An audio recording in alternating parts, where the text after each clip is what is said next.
Brian Lafontaine, welcome to the Yes. Biscuit Blitz. I'm happy to be here. I'm You and I go ecstatic to be way. here. That's right. We go way back, but for the We for, do go for way the back. viewers who don't know you as well, tell us who you are, how long you've been in Charlotte, and what you do. My name is Brian Lafontaine. I am a professional actor, believe it or not, and I've been in Charlotte for the better part of my adult life, aside from a short period in Los Angeles, which is a professional prerequisite. At some point in your career, you have to go to LA, and about 4 years in New York City up until the end of 2011. But I've always had a home base pretty much out of here that entire time. Yeah.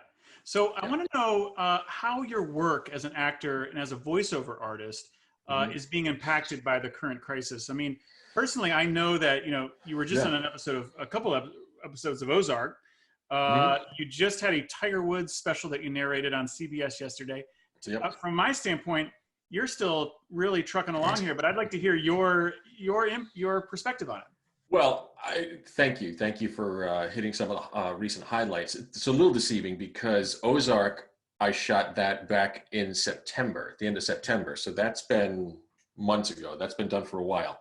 Um, the Tiger Woods special for CBS was just a huge surprise. We'll get to that more in a second. As far as how it's been impacted, the film and television and commercial, like any on-camera work, has just come to a screeching halt. There's none. Nobody's doing full-blown productions, on-camera productions, because you can't have that many people in a group at one time. I mean, you have some idea what it takes, what the behind the scenes of a TV show or a movie set looks like, and unfortunately a lot of people are out of work right now. A lot of independent contractors and people who are self-employed artists and giggers. Now that that's a term, I didn't even know that that was a word. Um, they're wondering what the hell is going to happen next and how this is all going to play out.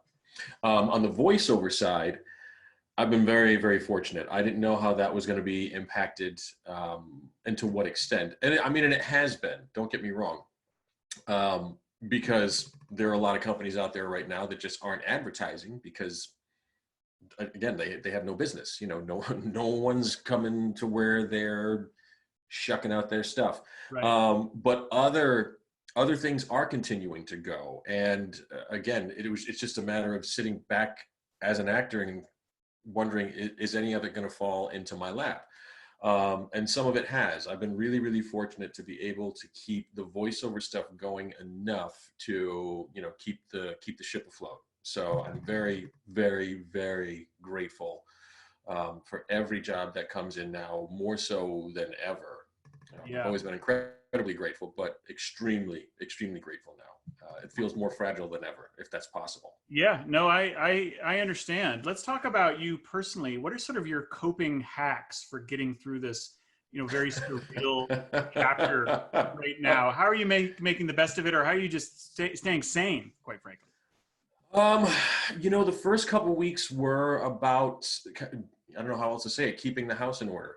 I immediately had to look at the financial picture and, again, still with so many unanswered questions and unknowns, it's like, how is this going to affect our livelihood and being able to pay the bills and pay the mortgage? So let's look at all of that and what can we do to make sure that we have all our ducks in a row so that we can try and get through this, weather this as best we can. So that took up a good amount of time in the first couple of weeks. Recreationally, I've said this actually to some other people, and in the early stages, like, it was just such an emotional roller coaster that a friend of mine had posted a YouTube video of Andrea McCardle singing Tomorrow. She was the original Annie on Broadway in 1978 on the Merv Griffin show. He sent it to me and I just started bawling. I just started bawling. So you know what, but I mean, in the best possible way. So I was like, sure, I'm going to look for more Broadway stuff on YouTube. And it was like, that was what my escape was for several weeks, like in the late afternoons. And I was like, you know what, I just need to hear some people sing songs about the sun shining and how love is all around us. And whatever. Sure. That's what you need. That's what you needed. Like, honestly, I have this, even greater respect for musical theater as an entertainment medium. And I hope that they have a huge comeback when all this is said and done, man, because what they provide is immeasurable.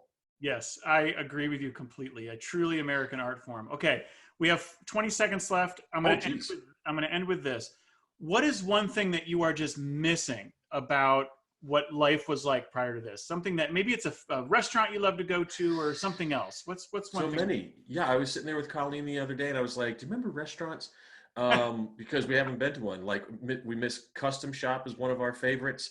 There's so many. Well, like we'd love to explore all the different restaurant scenes in Charlotte and find as many. The breweries, I'm missing the breweries. I miss hanging out with my friends in person.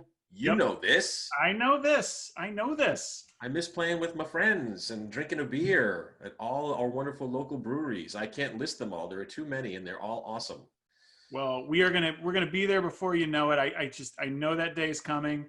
And in the meantime, keep doing that amazing work out there. And I really do treasure our friendship. So thanks for Thanks, spending. man. I treasure it as well. Very, very special. And I appreciate you having me.